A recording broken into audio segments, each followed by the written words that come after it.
विभव विभवांतर। इसके पश्चात हम देख रहे हैं कि बिंदु आवेश के कारण विद्युत विभव का मान कितना होगा। यानी कि हमारे पास में एक आवेश होगा जो बिंदु के समान होगा, उस आवेश के कारण विद्युत विभव का मान कितना होगा वो हमें ज्ञात करना है। इसी के अकॉर्डिंग ही हमने चैप्टर नंबर 1 में बिंदु आवेश के कारण विद्युत क्षेत्र की तीव्रता का मान भी पढ़ा था। बट यहां पर हमें क्या पढ़ना है, बिंदु आवेश के कारण विद्युत विभव का मान ज्ञात करना। तो इसके लिए आपको फॉर्मूला याद होना चाहिए। एक तो कूलॉम के नियम का, कि कूलॉम का नियम का क्या फॉर्मूला है, यहां पे लिख रहा हूं। एक तो कूलॉम के नियम का फॉर्मूला, कूलॉम नियम फॉर्मूला आपको याद दिला दूं मैं। F is equals to K Q1 Q2 upon R square. और एक आपको ये फॉर्मूला याद होना चाहिए कि विद्युत विभव यानी कि V इज इक्वल्स टू क्या होता है, W अपॉन Q नॉट। और एक आपको इसमें पता होना चाहिए कि cos 180 डिग्री का मान कितना होता है, -1। और एक इसमें एक चीज और पता होनी चाहिए आपको कि समाकलन यानी कि 1/x² dx का समाकलन क्या है, और लिमिट यदि इसकी अनंत से हम a लिख दें तो ठीक है। तो इसका समाकलन क्या है वो आपको पता होना चाहिए। इसका आप अलग से समाकलन कर सकते हैं। यदि ये इतनी चीजें यदि आपको यहाँ पर पता है पहले से तो आप बिंदु आवेश के कारण विद्युत विभव का मान आसानी से समझ सकते हैं। ठीक है, तो cos 180 डिग्री का मान कितना है, -1 है। तो ये आप पहले साइड में पहले की बातें हैं, और ये जो आपको आनी चाहिए पहले से आनी चाहिए, ये बातें यदि आपको आ रही हैं तो इसमें जो हम पढ़ने वाले हैं वो हम आसानी से पढ़ सकते हैं। ठीक है, इनको मैं मिटा रहा हूं, देख लिया होगा आपने। यदि याद है तो अच्छी बात है, नहीं याद है तो पहले याद करें और फिर इसको समझें, ताकि आपको किसी स्टेप में कोई दिक्कत न हो। ठीक है, मिटा रहा हूं अब इनको मैं। अब ये चीजें आगे काम में आने वाली हैं, अब इन्हीं पर हमारी बात होगी।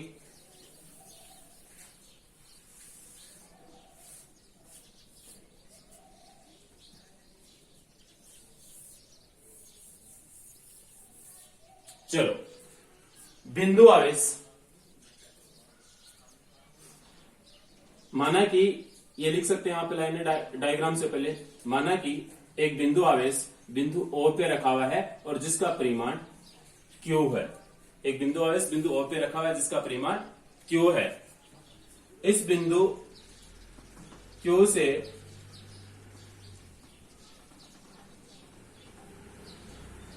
R दूरी पर एक कोई अन्य बिंदु लेते हैं P, और इस बिंदु P पर हमें विद्युत विभव का मान ज्ञात करना है।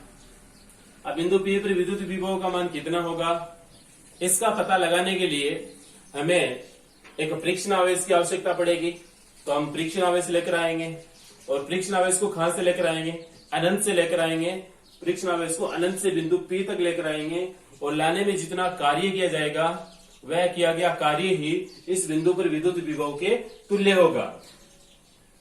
तो इसके लिए हम पहले क्या करते हैं कि परीक्षण आवेश को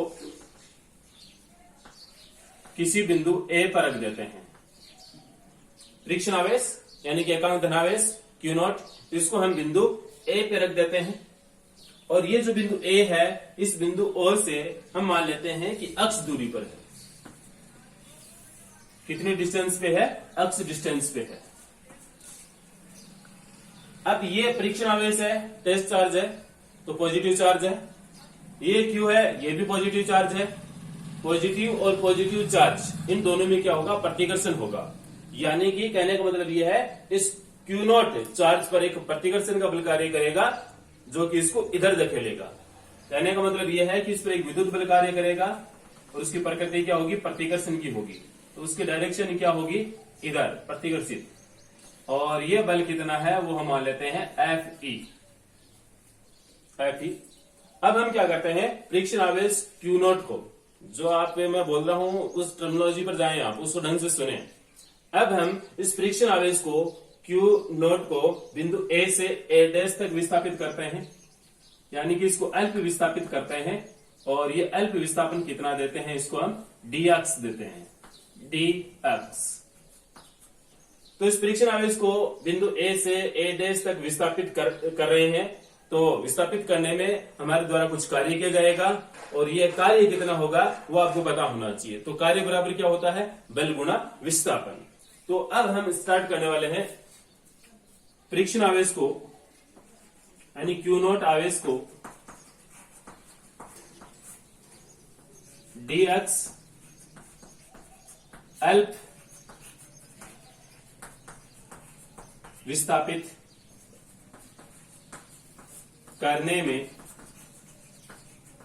किया गया कार्य। अल्प विस्थापन है तो कार्य भी अल्प होगा। अल्प होगा तो इसको हम किससे लिखने वाले हैं, dw से। तो dw इज इक्वल्स टू विस्थापन कितना है dx और बल कितना लग रहा है इस पर Fe। तो Fe डॉट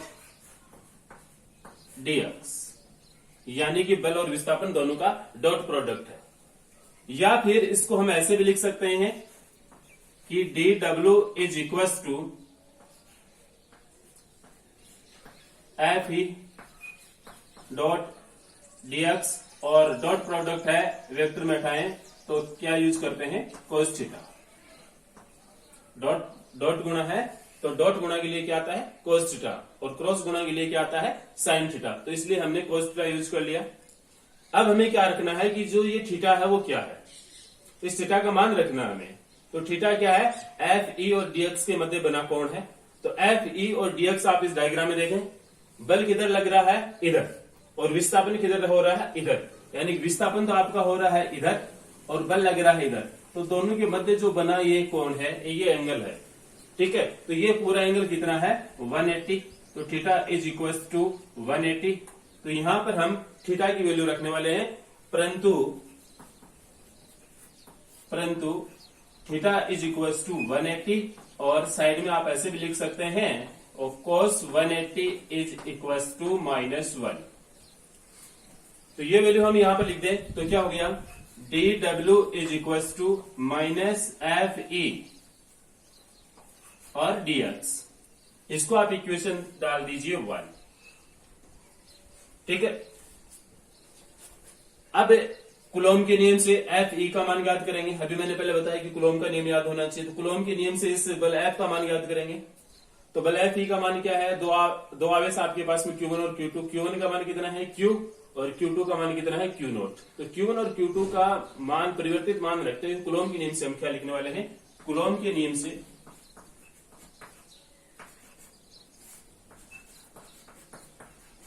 कुलोम के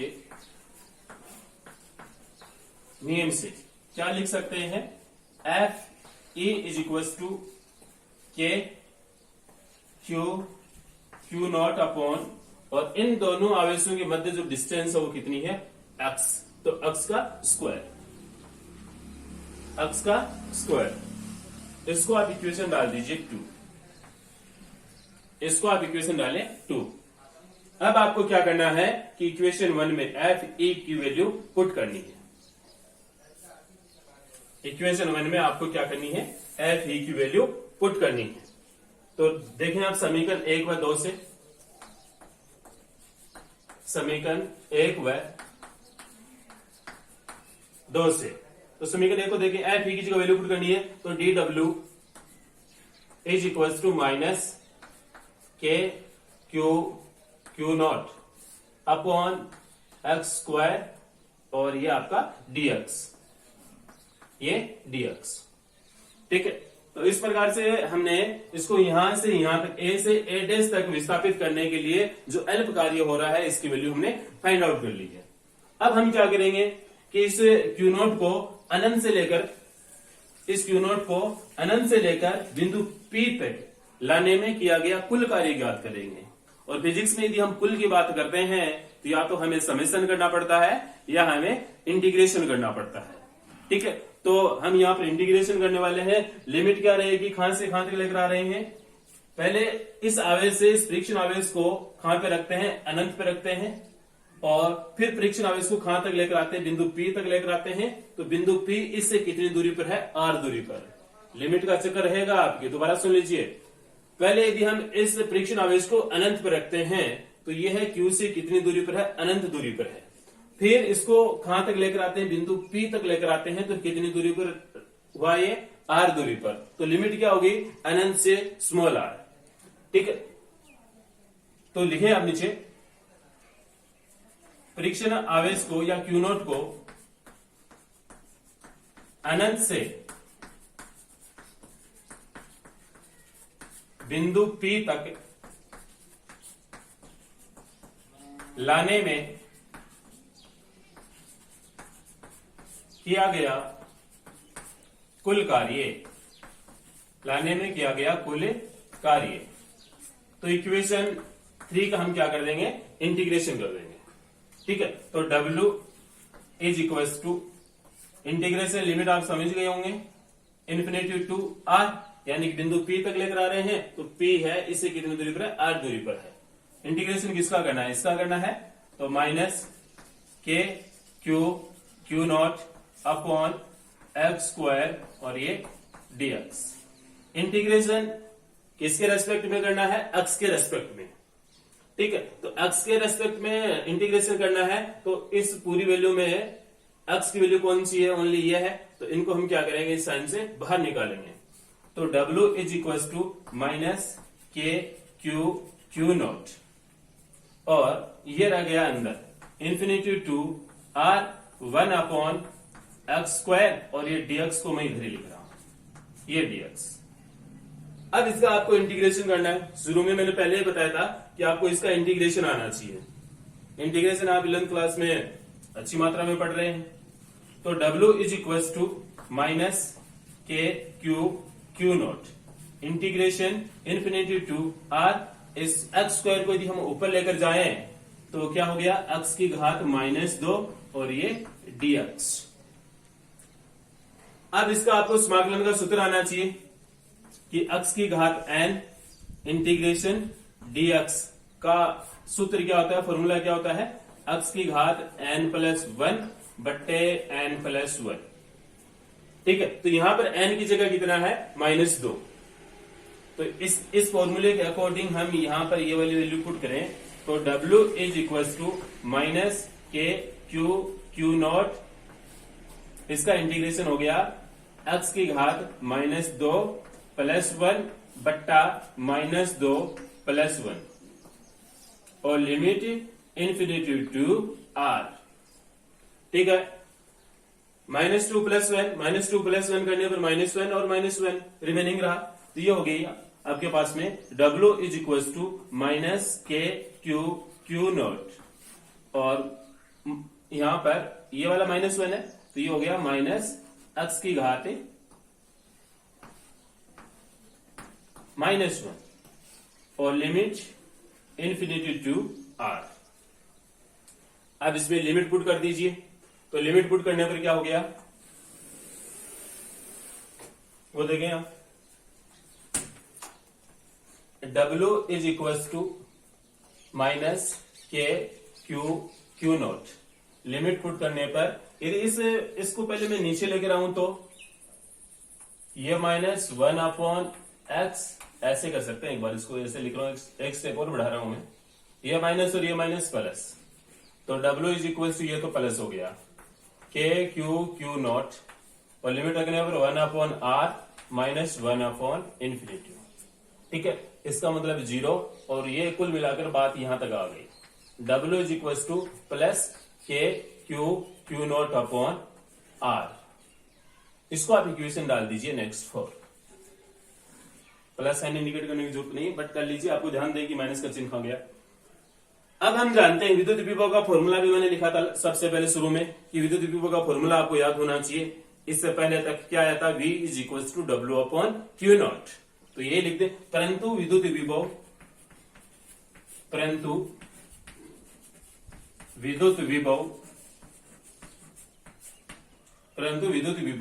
V is equal to W upon Q naught. ठीक है, तो यहां पर इस इक्वेशन में हम किसकी वैल्यू पुट करने वाले हैं, इस W की वैल्यू पुट करने वाले हैं। तो वैल्यू पुट कीजिए, तो V is equal to K Q naught upon R है तो अपॉन आर, और ये क्यू नोट, ये क्यू नोट, क्यू नोट से क्यू नोट कैंसिल, तो कुल मिलाकर बात ये आ गई, v is equal to K Q upon, ये क्यू से क्यू नोट से तो कैंसिल हो गया, क्या बचा, ओनली आर बचा, तो अपॉन आर। तो ये फॉर्मूला आ गया हमारे पास में परिवर्तित फॉर्मूला, यानी कि पहले हमें एक ही फॉर्मूला याद था, ये फॉर्मूला याद था, ठीक है। अब इस फॉर्मूले के अलावा बिंदु आवेश के कारण यदि हम कहीं पर उसके अगल बगल में दुख से तीव्रता ज्ञात करना चाहें तो उस आवेश का पता होना चाहिए, और वो बिंदु उस आवेश से कितनी दूरी पर है वो दूरी हमें पता होनी चाहिए, तो इस प्रकार से हम ज्ञात कर सकते हैं। यहाँ पर के क्या है ये भी आपको पता होना चाहिए। यहाँ पर एक नियतांक है और इसका मान हवा या निर्वात के लिए, हवा या निर्वात के लिए के का जो मान होता है वो कितना होता है, 1/4 पाई एप्सिलॉन नॉट। तो इस फॉर्मूले में हम के की वैल्यू रखें तो परिवर्तित फॉर्मूला आ गया, आता है v is equal to 1/4 pi epsilon naught, और ये क्या है आपके पास में q अपॉन आर।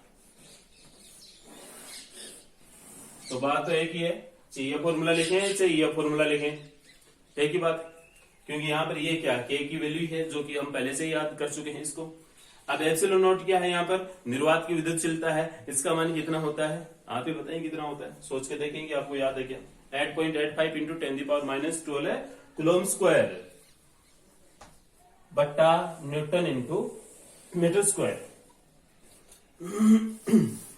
ठीक है। अब इसके बाद में आगे देखें यहाँ पे कि यदि ये वाला आवेश धनावेश यानी पॉजिटिव चार्ज न होकर नेगेटिव चार्ज हो, तो नेगेटिव चार्ज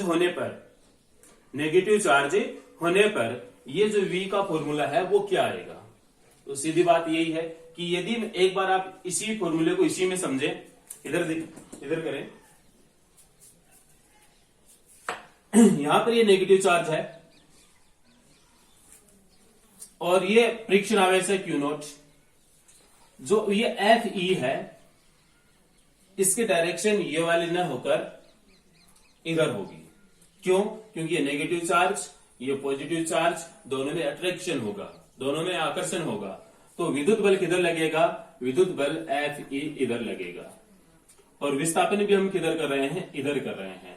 कहने का मतलब यह है एफ ई और डीएक्स के मध्य बना कोण अब की बार 180 की जगह कितना होगा, ओनली 0 होगा, ठीक है। तो यहां पर जो हम थीटा की जो वैल्यू रख रहे थे, थीटा इज इक्वल टू 180 की जगह हमें क्या रखनी पड़ेगी, 0, और कोस 0 की वैल्यू कितनी होती है, 1।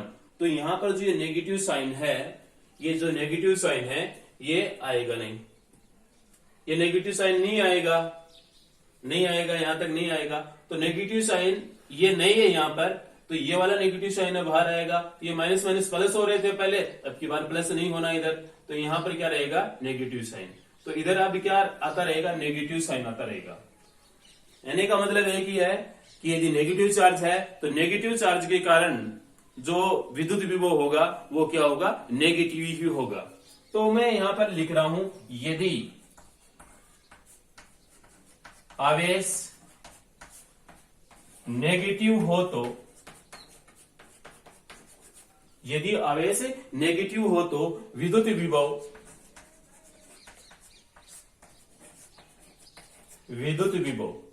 V is equal to minus K Q upon R, या के वाली फॉर्म में लिखें तो V is equal to minus 1/4 pi epsilon naught Q upon R. तो आपको ये दो सूत्र याद करने हैं भाई आगे के लिए, कि एक तो बिंदु आवेश के कारण ये फॉर्मूला, ये तो कब, जब आवेश क्या हो, पॉजिटिव चार्ज हो, और ये कब, जब आवेश क्या हो आपके पास में ऋणात्मक हो, नेगेटिव हो, ठीक है। अब प्रत्येक डेरिवेशन में आपने जो पहले वाले जो चैप्टर्स पढ़े थे, प्रत्येक डेरिवेशन में हम अंत में एक ग्राफ जरूर बनाते थे, तो इसमें भी आपको ग्राफ बनाना है। तो अब ग्राफ किस किस में बनाना है, एक तो हमेशा जो हम एक टर्म जो ज्ञात कर रहे थे मान, जैसे विद्युत क्षेत्र की तीव्रता ज्ञात कर रहे थे तो E, और उसके साथ में डिस्टेंस यानी कि दूरी के बीच में रिलेशन देख रहे थे, उन दोनों में ग्राफ खींच रहे थे। बट इस चैप्टर में हमें विद्युत विभव के बारे में पढ़ रहे हैं, तो हमें V और R के मध्य ग्राफ खींचना है।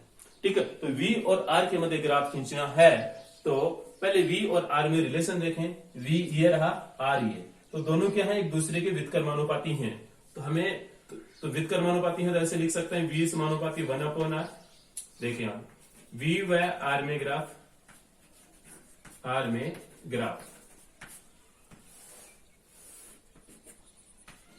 तो ये आपका V और ये आपका R, और इन दोनों में जो ग्राफ है दोनों व्युत्क्रमानुपाती हैं, संबंध दोनों में क्या है, इनवर्स है दोनों। तो ये ग्राफ इस प्रकार से,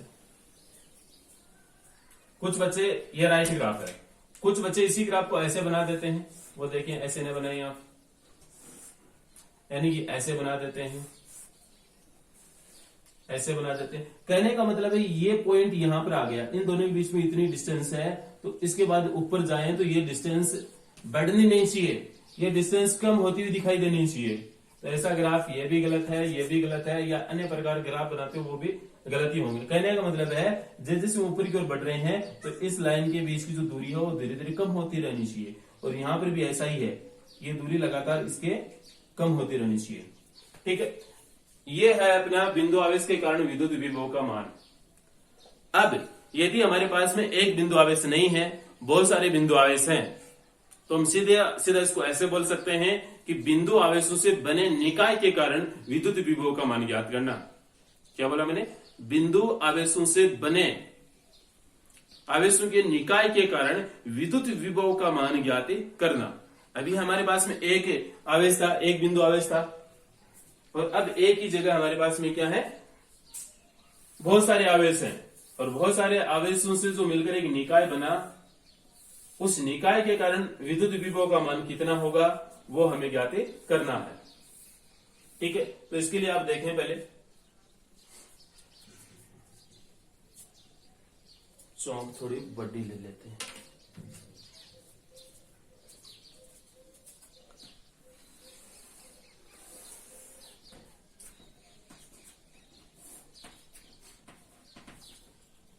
यहां पर कोई बिंदु आवेश है Q1, यहां पर बिंदु आवेश है Q2, यहां पर बिंदु आवेश है हमारे पास में Q3, और भी बहुत सारे हैं, और यहां पर हमारे पास में बिंदु आवेश है Qn, n आवेश है। ठीक है, और इस बिंदु पर हमें इन सभी आवेशों के कारण कुल विद्युत विभव का मान ज्ञात करना है। क्या करना है, कुल विद्युत विभव का मान ज्ञात करना है। किस बिंदु पर, इस बिंदु पर। तो ये बिंदु कितनी दूरी पर है इससे, वो हम मान लेते हैं R1 दूरी पर है, इससे कितनी दूरी पर है, R2 दूरी पर है, और इससे कितनी दूरी पर है, R3 दूरी पर है, और इससे कितनी दूरी पर है, R4 दूरी पर है। और ये जो बिंदु है इसको हम मान लेते हैं P, ये इससे कितनी दूरी पर है वो हम मान लेते हैं कि R दूरी पर है। ठीक है, तो इस बिंदु P पर इन सभी आवेशों के कारण जो कुल विद्युत विभव होगा, इन सब आवेशों के कारण उत्पन्न विभव के बीजगणितीय योगफल के बराबर होगा। ये निकाय मान लेते हैं। तो अपनी हेडिंग क्या रहेगी, नई हेडिंग, बिंदु आवेशों से बने, बिंदु आवेशों से बने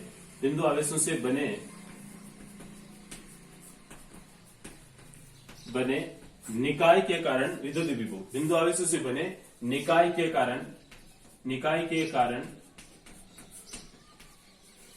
विद्युत विभव, ये अपनी नई हेडिंग है, नई हेडिंग है। ठीक है, तो सबसे पहले आपको Q1 आवेश के कारण बिंदु P पर विद्युत क्षेत्र की तीव्रता, Q1 आवेश के कारण बिंदु P पर विद्युत विभव का मान कितना है वो पता करना है। तो मैं लिखूंगा ये Q1 आवेश के कारण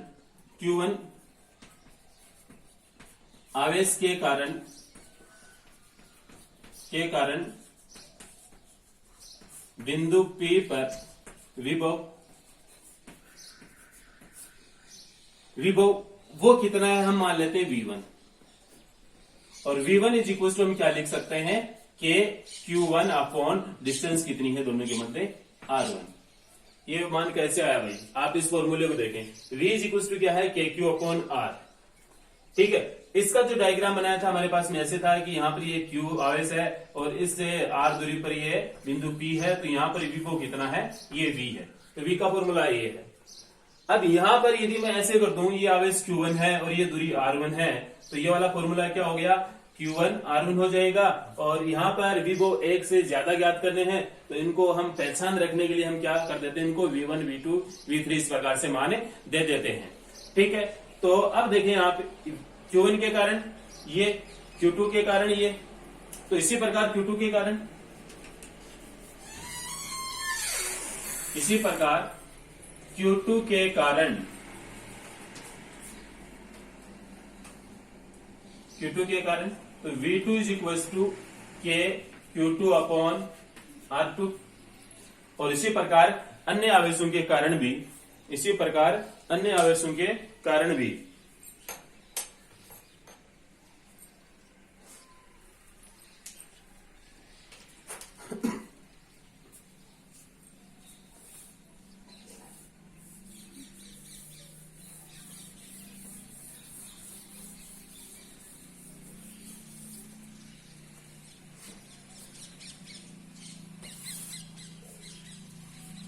तो Q3 के कारण कितना हो गया, Q3 के कारण V3 is equal to K Q3 upon R3, व Qn के कारण, Qn के कारण कितना हो गया, Vn is equal to K Qn upon Rn।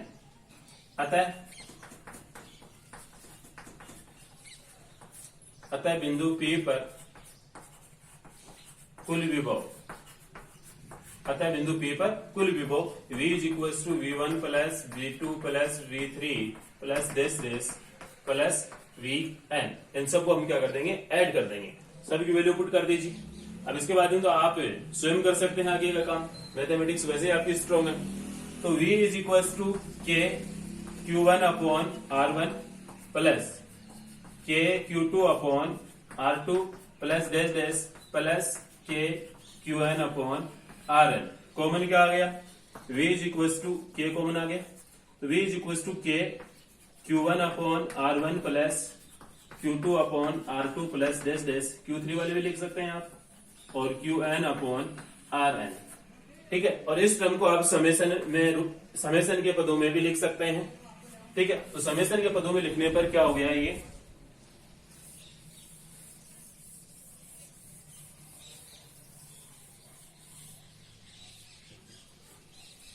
या करके समेशन के पदों में लिखें, तो V is equal to K तो बाहर है, और ये समेशन के पदों में, तो समेशन रिपीट क्या हो रहा है, Q Q Q R R R, ये वाली स्टेप बार बार रिपीट हो रही है, तो इसको आप लिखें Q अपॉन R। ठीक है, कहां से कहां तक चल रहा है, 1 से लेकर n तक जा रहा है, तो I इज इक्वल टू 1 से n, तो यहां पर हम क्या लिख दें, I, और यहां पर भी क्या लिख दें, I। अब यदि हम I का मान 1 से लेकर n तक लिखेंगे, तो ये वाले स्टेप बार बार आएंगी, और समेशन का मतलब है इनके बीच में क्या करना है, हमें प्लस का चिन्ह लगाना है। तो शॉर्टकट में आप ऐसे भी लिख सकते हैं, या V इज इक्वल टू इस K की वैल्यू पुट कर दीजिए, तो 1 अपॉन 4 पाई एप्सिलॉन नॉट, और summation I is equal to 1 से n QI अपॉन RI।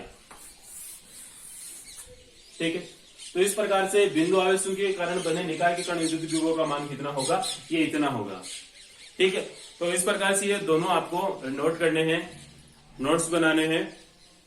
एक वीडियो को पहले आप पूरा देखा करो, फिर उसके बारे में सोचा करो, फिर अपने आप लिखने का प्रयास किया करो, फिर उसको बीच बीच में आप रोक के आप नोट्स बना सकते हैं, और पूरा आपको याद हो गया तो इसको 1-2 दिन बाद में दोबारा देखा करो, समझा करो इसको, ताकि आपको लंबे समय तक याद रहे। यदि कोई चीज आप बार बार सुनते हैं, देखते हैं, तो वो चीज लंबे समय तक आपको याद रखनी है।